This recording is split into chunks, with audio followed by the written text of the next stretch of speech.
Hi everyone, today's headlines. NSCN-K crisis.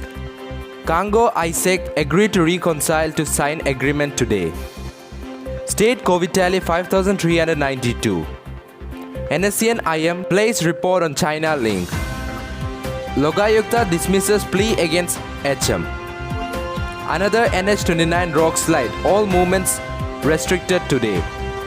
Mogojong bans commercial sale of dog meat. Attendance of teachers not satisfactory. School Education Department. Weather forecast for Nagaland. Rain expected next 7 days. 17% of COVID-19 positive trace contacts in Nagaland are students, says Health Department. Bus fares too high in Kohima, says commuters. Over 93,000 COVID cases take India tally across 53 lakh. NSCN-K crisis. Congo ISEC agreed to reconcile to sign agreement today. Nearly a week after Congo-led NSCN GPRN unceremoniously expelled its General Secretary Isaac Sumi, the two senior leaders of the group have reconciled in principle and will be signing an agreement to its effect on Sunday.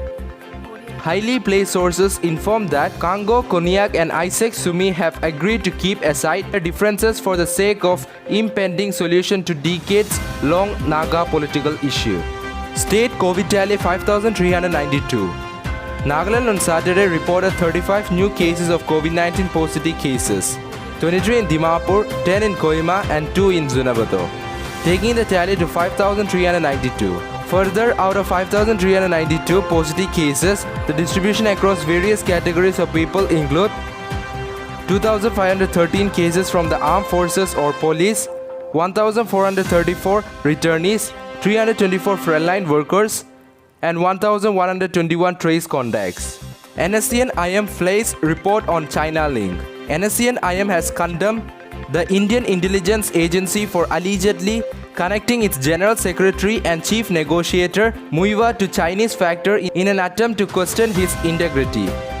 In a statement, NSCN-IM through its MIP rejected such manipulative manner of media report targeting Muiwa to question his sincerity and commitment.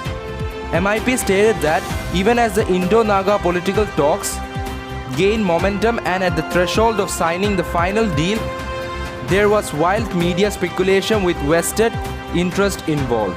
Logayukta dismisses plea against HM. Nagaland Logayukta Justice Uma Nath Singh, while dismissing the petition filed against Y. Peton, Deputy Chief Minister in charge Home by one Vikas Iyer, reportedly a Vice President of NDPP Youth Wing, has also made significant observations and recommendation to the Governor with respect to the Nagaland Logayukta Act 2017 and framing of rules, state police in relation with the special responsibility of the Governor over law and order under Article 371A 1B and also the incumbent Advocate General of Nagaland. Another NH29 rock slide, all movements restricted today. The recent rock slides along the NH29 has not only affected the ongoing 4-lane road project but also poses dangers to commuters. According to reports, one vehicle was completely damaged on Saturday morning. 3 occupants of the vehicle narrowly escaped death. Vehicular movement was halted for a brief period, after which single-lane traffic was opened. Most roadside sites are at risk for rock slides, and unless safety measures are put in place, it continues to pose grave dangers to commuters. Mogojong bans commercial sale of dog meat. Mogojong Municipal Council MMC has banned import, trading and commercial sale of dogs in market and commercial sale of dog meat with immediate effect under its jurisdiction. A notification from Shashank Pratap Singh, ADC and MMC Administrator, stated that the ban was imposed in pursuance to the notification issued by the Office of Chief Secretary of Nagaland on July 4. It warned that any person found violating the order would be liable to the punish under the relevant section of IPC 1960, Prevention of Cruelty Against Animal Act, and any such provisions of law as may be applicable. Attendance of teachers not satisfactory. School Education Department. Despite government's directive to teachers to remain in their respective places of posting, Amid the lockdown, the Department of School Education has said that attendance of teachers was not satisfactory. Principal Director School Education Shanavas C pointed out that teachers have to be more sincere and be present at their place of posting to help the students in continuous learning. Weather forecast for Nagaland. Rain expected next 7 days. Nagaland is expected to receive more rainfall in the coming 7 days, according to a forecast by the Nagaland State Disaster Management Authority. With a strong weather system forming over Bay of Bengal on September 20, rain activities in the state will get stepped up between September 20 to 22 and again from September 25 to 26. No extreme weather activity is expected during this period. Most of the thunderstorms and lightning accompanied with rain will happen during evening and night. The state will experience better weather conditions between 10 am to 5 pm during this period, it stated. 17% of COVID-19 positive trace contacts in Nagaland are students, says Health Department. The highest number of positive cases among trace contacts in Nagaland is in the age group of 21 to 30 years, 32%, and 31 to 40 years, 35%. A very mobile or active age group and largely asymptomatic who could be unaware of their status and spread the virus. The Department of Health and Family Welfare stated in this weekly bulletin on Saturday.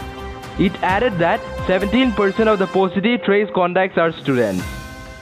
Government employees 32% and household contacts 35% constitute 67% of all positive trace contacts, which implies that most infections happen at workplaces and among household contacts, it informed. Bus fare too high in Kohima, says commuters. Buses in Kohima seem to be following the SOP issued by the Regional Transport Authority, RTA, like limited passengers to be seated in a zigzag manner and leaving alternative vacant seats for social distancing. But the hike in this fare from rupees 10 to 20 seems to be digging a hole in the pocket of commuters. An elderly passenger who alighted from a bus with her daughter from BOC after visiting a patient at a hospital told that bus fare has become too high. The little profit that we make from selling our vegetables is all spent in traveling to the town, said a mother who came from Zizo, a village in the northern Angami region. Over 93,000 COVID cases take India tally across 53 lakh. Continuing with its massive daily spike, India recorded 93,337 coronavirus cases in the past 24 hours, taking its overall tally across 53 lakh mark. Data from the Ministry of Health and Family Welfare showed on Saturday. There were 1,247 deaths in a day as 53,08,014 cases were registered, with India remaining just behind the US, which it has overtaken in terms of recoveries. That's all for now. To get such latest news, don't forget to subscribe this channel. Thank you.